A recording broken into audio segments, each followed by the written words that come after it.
Huwag nating parusahan ng mabuti. Huwag natin silang dalain. Huwag laging palibre. Mag-chip in, mag-ambag kahit konti. Halimbawa, may pinsan kayo, medyo maganda yung trabaho, kumikita. Lalakad kayo, 8 kayo. Lahat kayo ililibre. Sabi mo, kasi malaki naman ang kita niya. Siguro, pero hindi naman niya kayo kayang dalhin lahat. So kung kakain kayo, meron kang 5 piso, i-donate mo man lang kahit 10 piso, kahit ang babayaran niya, 1,000. Mag-donate ka kahit 50 kung yan ang kaya mo. At least konsuelo niya na nagdo-donate ka. Hindi yung komo mas malaki ang kita niya sa'yo, lagi ka na lang niyang ililibre, may kita ka naman. No? Sa mga kamag-anak, sa mga barkadahan, hindi dapat lahat libre.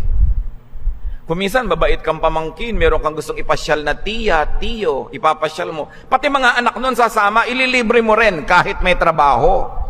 Makapal. Anong tawag doon? Hindi ba? Pinsan, sasama ako, isasama mo pala si mami.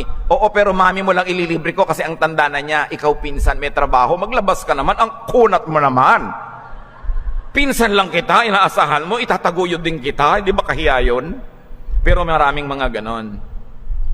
Napakahirap ang umasenso kasi maraming mag-aabuso sa'yo.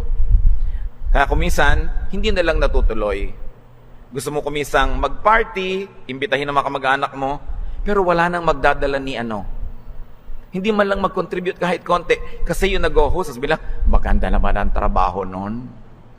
So ang nangyayari, nawawala ng motivation na maging mabuti. Kung nasa abroad, hindi na lang umuwi talaga. Lalo't ang mga kamag-anak ay mga limatik na sumisipsip ng kanilang dugo at ni walang straw. Diretso talaga. So kailangan marunong tayong makisama.